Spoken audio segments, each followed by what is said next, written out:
Welcome to number one news. నా పేరు శ్రావణి. ఢిల్లీలో తెలంగాణ సీఎం రేవంత్ రెడ్డిపై Rahul Gandhi party high command fire అయినట్లు తెలుస్తుంది.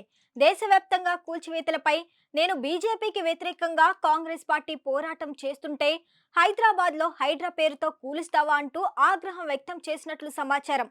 పార్టీ సీనియర్లు సలహాలు తీసుకోకుండా ఒంటెద్దు పోకడగా వెళ్లటంపై మందలించినట్లు చెప్తున్నారు.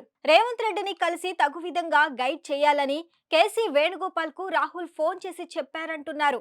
వెంటనే ఢిల్లీలో కేసీ వేణుగోపాల్ తో భేటీ అయిన రేవంత్ రెడ్డి అన్ని విషయాలు చెప్పినట్లు చెప్తున్నారు. ఇరువురి మధ్య చర్చ హాట్ టాపిక్ గా మారినట్లు తెలుస్తుంది.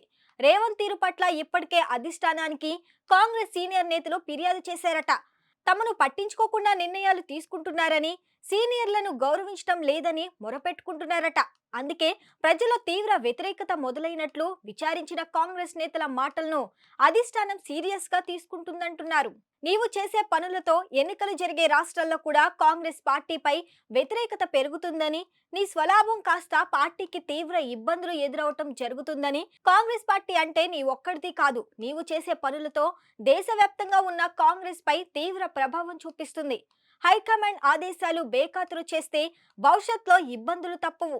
ఒకరిద్దరు శ్రేష్ఠుల వలన పార్టీ పరువు పోతుంది. సీఎం అయినా కార్యకర్త అయినా పార్టీ పెద్దల ఆదేశాలు అనుసరిస్తూ ముందుకు పోవాలంటూ ఆదేశాలు ఇచ్చినట్లు చెప్తున్నారు.